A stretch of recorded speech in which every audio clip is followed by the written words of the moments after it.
小弟亦都得到呢個嘅批准，超過1億嘅芙蓉新嘅火車站，叫做 Seremban Central， 而家開始起緊啦。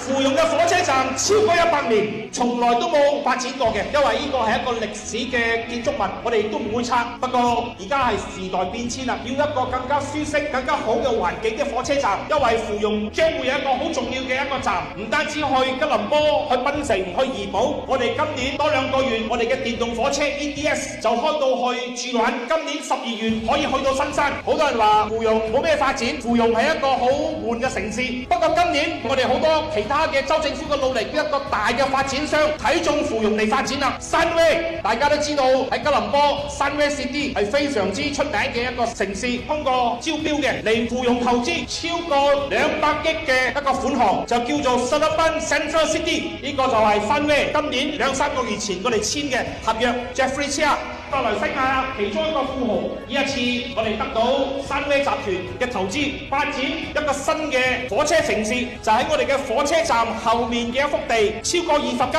第一個項目就係會起一間私人Sunway醫院 Sunway Hospital， 所以喺芙蓉會增加多一間國際水平嘅私家醫院。點解我哋要私家醫院嘅投資呢？因為有私家醫院就有更加多嘅就業機會，做醫生嘅、做護士嘅、做醫務人員嘅，同埋有好多外國嘅人嚟馬來西亞醫病，例如印尼、新加坡、泰國，會帶動我哋嘅經濟，亦都我哋嘅服務業、酒店業、運輸業、其他嘅行業都會帶動。所以呢個項目亦都係未來2-3年就會落實。不過我同 Jeffrey Chia 講，我話最緊要呢就係芙蓉嘅朋友而家行街行到成啦，係時候起翻一間咁上下規模嘅 shopping mall。Sunway shopping mall 就喺芙蓉，要成立喺芙蓉嘅火車站隔離，大家就唔需要每一個週末要去吉隆坡 shopping 啦。未來我哋嘅城市就要提升一啲有啲規模嘅城市，因為芙蓉而家係C級啦，我哋唔係再係芙蓉山啦，而家係芙蓉城市啦，我哋嘅水平要提高啦。